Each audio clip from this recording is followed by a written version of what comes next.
And we continue with the Kenny and JT show here on News Talk 1480 WHBC. Thanks for hanging out with us during rivalry week. And we've got great games for you this weekend. Friday night for the Federal League Championship, it's Hoover hosting Jackson. And then on Saturday, the 132nd meeting between McKinley and Massillon. And joining us right now to talk all about that is the outstanding head coach of the Massillon Tigers in his 7th season, Nate Moore, joining us. Coach, how's the week going so far for you?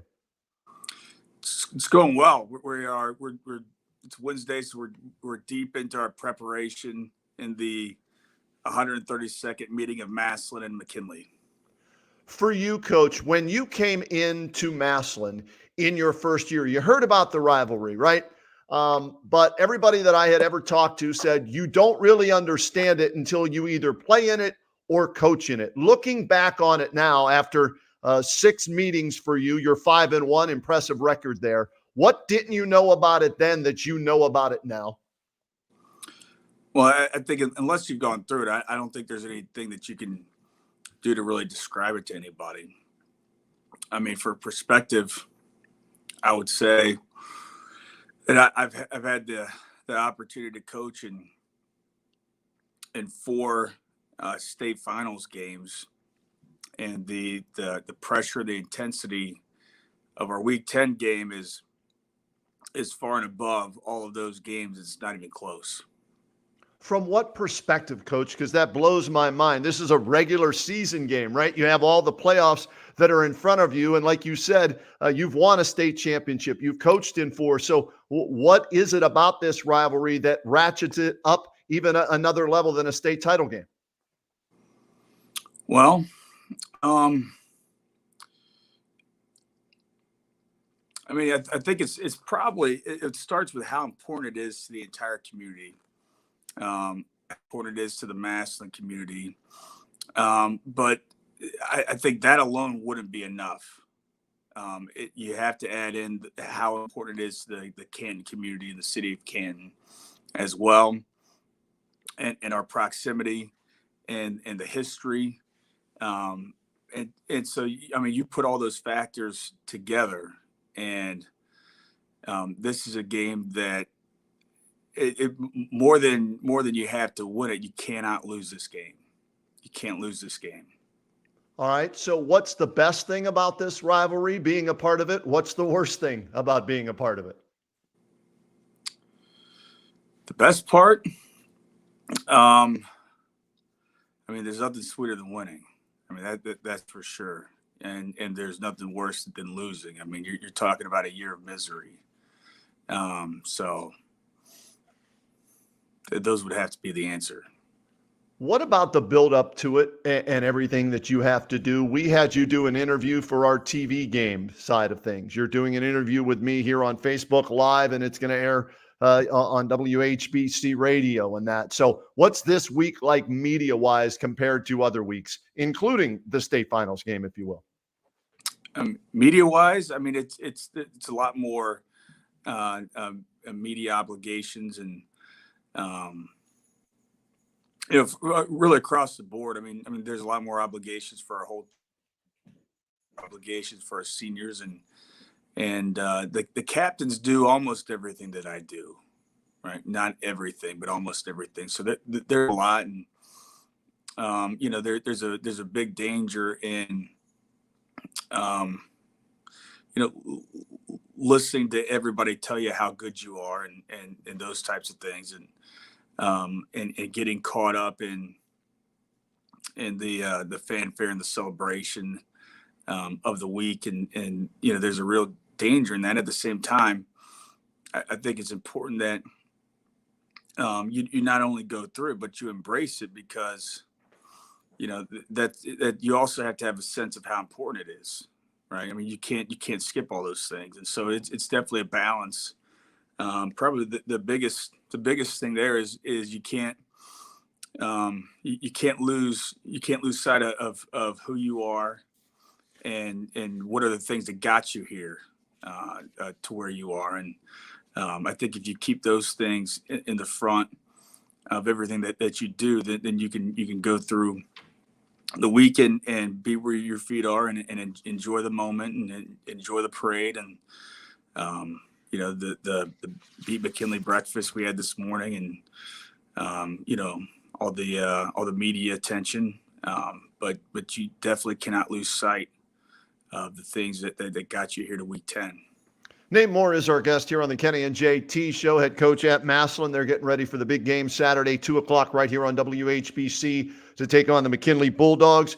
Coach, you guys lead the overall series 73-53. There have been 5 ties. You've won 5 straight, 8 of the last 9. Since you've been there, what's been the key to your team's success as you've won those last 5 in a row?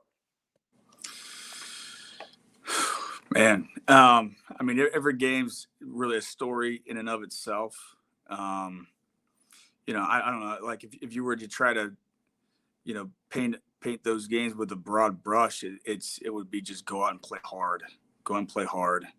Don't worry about the scoreboard. Don't worry about the situation. Other than, you want to go out and play smart football, right?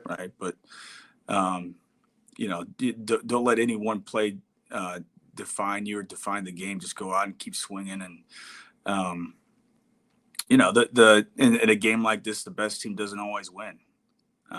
It's to throw out the records. It doesn't matter, who's going where from what school. None of those things matter. You just gotta, get out there and put your hand down in the turf and toe the line and, go out and play hard and swing hard for 4 quarters. Is it sweeter winning at home in front of the Tiger faithful, or is there something extra special about going on the road and getting a victory and having that drive back? Anyone is sweet in this game. All of them.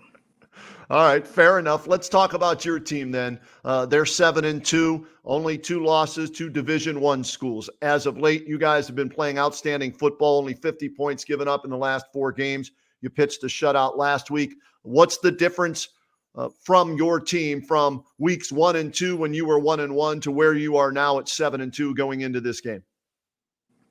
Well, this has been a really strange year, and I think in a lot of ways stranger than even 2020. 2020 we all had a common enemy of the COVID stuff going on, and we didn't know what we were dealing with that, but we kind of, once we got into the swing of things, had a pretty good plan for how we handled things, and it was one enemy, from that standpoint. Whereas, this year there's been just multiple things, from every direction. It seems like some weeks and some is, we're dealing with injuries and multiple injuries at positions, and we've got the youth issue that we've got going on, and there's some good things about that, but when you're young, and there's going to be there's going to be a learning curve, and we're dealing with an issue from a very public issue from the state of Ohio, where all of our players that were involved in that were missed games but have been exonerated, and but we have to deal with that. Our team has to deal with that issue, and so it's been coming from all directions, it seems like, this year, and we've just had one game where we've had our full strength starting lineup out there, and and that's not to look, we're not asking for sympathy from anybody, but that's kind of been how this year has gone. And I thought we had our best game of the year against Canisius, and it just so happens that that was our first game and only game at full strength, and but that was also really, no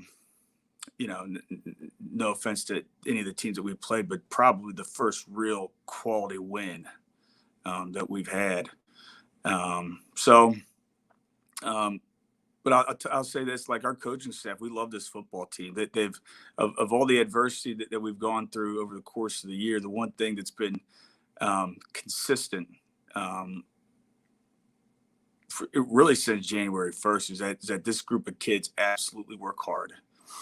And when they take the field of play, they absolutely play their tails off. These guys play Massillon Tiger football. We haven't won every contest that we've been involved in, but they've played their tails off, for 48 minutes in every game that we've played. And I've been absolutely proud of their effort in every game that we've played. So, when you start with that, and then you combine that with having some guys go out and make some plays. You've got a chance to be a pretty good football team, and that's kind of I think that's where we're at right now. Really, is we're continuing to play hard, and we're starting to make some plays. On both sides of the ball, we're playing really well defensively, and it's especially against the run, and we've turned into a much more balanced offense, and that gives anybody the best chance, I think, to win. So, and we've been, our special teams have been something special, Kenny. I don't know if you had a chance to check that out. Oh, I've followed that. Yeah, I was going to get to that here in a second. Yeah, go ahead though. The season that Austin Brawley's had is. Good afternoon, students and staff. Mute that. The season that Austin Brawley's put together, I think is historic, and I think he needs to be talked about as the Mr. Football in Ohio, as the best player in the state of Ohio. What he's done in all three phases of the game, and on special teams. He has the block record here at Washington High School, and what he's done with the return game. In special teams, you combine that with what he does at safety, and on the field at receiver with our offense. I can't think of a player that's done all those things at that high of a level that I've ever seen. So, Coach, what is it? 6 blocks? Is that what he has this year? 6 blocks is what he has. Yeah. Yeah, in one season. That's not for his career, right? That's this season. Yeah, it's you don't see stats like you barely see 2 blocks out of a kid, right? I mean you just don't see those things. I mean, what he's done with blocking kicks, and then he'll step back and he'll go return a punt for a touchdown or return a kickoff for a touchdown. I mean, it's unbelievable what he's been able to accomplish this year. I think he scored in 4 different ways, 3 or 4 different ways, right? Punt return, kick return, 4 different ways: punt return, kick return, interception return, and on a touchdown pass, right? Correct. And so maybe this game he gets to run one in to make it 5 different ways. Is that in the game plan? That would sure be nice, wouldn't it? Nate Moore is our guest here on the Kenny and JT Show, talking about the McKinley Massillon matchup this Saturday, 2 p.m. on WHBC. Will Trell Hartson, one of the best running backs in the entire state, has been in and out of the lineup because of injury, coach, ankle injury. We had you guys during the St. Ed's game. He tried to go in that game. I know it was dinged up there, and he went out and has been playing injured ever since. Do you know for sure if you will have him this Saturday, or is that a game time decision? I mean, as a general rule, Kenny, I don't talk about injuries with the media, so okay, I'll refrain from that. All right, let's talk then, not because of injury, your quarterback position. We know McKinley's going to play 2 quarterbacks. They've been doing it all season long. You've been forced to go to the freshman Slaughter because of injury, but it looks like McElroy's healthy now. So how are you going to handle that situation going into this game? Could we see 4 quarterbacks playing in this game, 2 from each side? I mean, I think probably, yeah. We played Darius. I want to say since he's been 100% healthy, every game. I mean, we're not a 2 quarterback system the way our opponent is, but I mean, I would be real surprised if he wasn't on the field offensively. And, we're probably 3 or 4 weeks into that.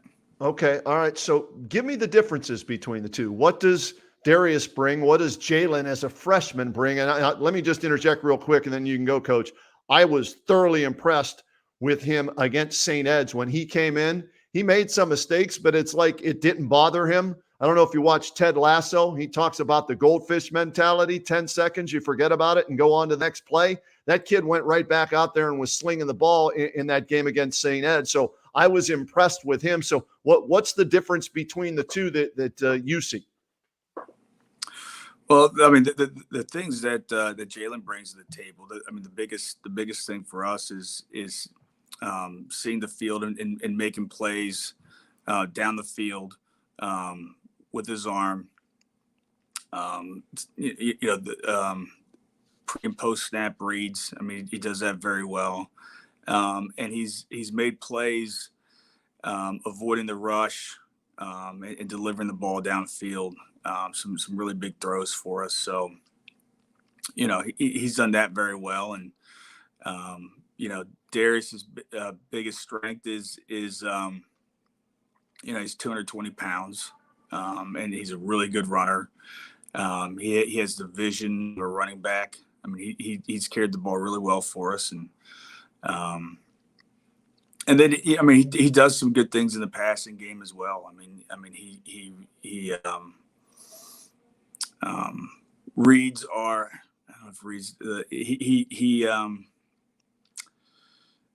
he makes good decisions pre-snap with our RPO system in our base run game. It's probably the best way to say it.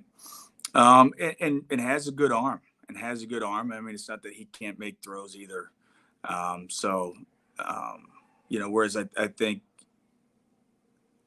maybe on the other side of the field, you got two pretty similar quarterbacks doing basically the same things. And, we have kind of two completely different style of quarterbacks that, we're trying to maximize, everything we can get out of any of our kids to help us win a game. And we think that Darius can help us win. So, that's why he's on the field. And, we do,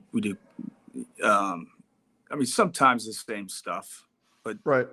His package is a little different, and we do some different things with him, obviously. And, it's all about, look, there can't be any egos involved. It's all about trying to win. So. You mentioned there are two quarterbacks. I want to get from you what you see on film. What jumps off the film at you when you watch the McKinley Bulldogs, who started 0-2, look like to us media folk, hey, they may not win a game this year. And Coach Hall in his first year has flipped the script, turned it around. They're 6-1 in 6-1 in their last 7 games. So what jumps off the film at you? Yeah, I think that first off, you got to give credit to Coach Hall and how he's guided his football team and in his program, really, through the adversity that they faced that you wouldn't wish on anybody, at the beginning of his tenure. And, I think when they started 0-2, I think a lot of people wrote them off. And I think they've very well proven that was a mistake. I think the win at Wayne is maybe one of the more impressive. Sorry, we are in a school. Maybe one of the more impressive wins in the county. That's no joke. Taking that trip down there to Huber Heights and beating a Wayne team that a lot of people think have a lot of really good players. So, right. So you have to give them a lot of credit. The biggest things that I would say about the Canton McKinley Bulldogs is I think their offensive line is very much improved over the course of the season. They've made some personnel moves and that have really paid off here of late. So I think that's huge for them. And their skill players on both sides of the ball, specifically the receiving group and the defensive backfield, I think are really talented. The Fannin kid's excellent. But the Sincere McNeil. right? Yeah, number 10. Yeah, he's that's a big target, right? That's kind of like receiver. Jaden Ballard was for you guys, isn't it? Yeah. Same size about? If you go by what's listed, I didn't measure the kid, but if you go by what's listed, he's a little bigger. So okay. So they've got two great, but really they've got 4 or 5 receivers they put on the field that all look really good. They definitely belong, and I like both of their running backs. Both kids get vertical, very good acceleration, run behind their pads. I like both of those kids, and anytime you're facing 2 quarterbacks, it's they're doing pretty much similar things, but the ball spins a little different. The ball tails off a little bit different, and you can't get used to something over the course of a game. So that's an issue that you have to deal with. And a good set of linebackers, a defensive line is kind of like the offensive line. They made some personnel adjustments after the start of the season, and it's a new coaching staff, and they're trying to figure their kids out and who fits really best where. And but even technique wise, that I think that group's really improved. They really get off the ball. They really use their hands well. So, I mean, this is a good football team. Like you said, they've won 6 out of the last 7. They had that loss over at North Canton, but they looked like they're missing a couple starters up front on their offensive line, and that's going to be huge. So, yep. This is it should be a great ball game against 2 very good teams. Last thing, and we'll let Nate Moore go do the rest of his media obligations, as well as the X's and O's that are somewhat important as well in this rivalry. We got to start practice here pretty soon, Kenny. Also, Last thing, keys to a win. Yeah, that's a little bit important. Yeah, give me a couple of keys to the win against McKinley. Are they different than any other game, or are they the same, Coach? I mean, it's really the same. Keys to victory are established to run, being able to run the football, offensively, being able to stop the run defensively, make somebody, one-handed, and then protect the football. Turnovers are huge, especially in a game like this, and you got to keep that thing high and tight and make good decisions. And you don't want to give away possessions, right? Make them earn it. So, I mean, I think those are the biggest keys for both teams every week. Coach, we appreciate the time. Thanks so much for joining us. I'll see you Saturday on the sidelines. Best of luck, and we'll talk again soon. All right. Sounds great. Thanks a lot. Thanks so much. There he is, the head coach of the Massillon Tigers, Nate Moore, joining us here on the Kenny and JT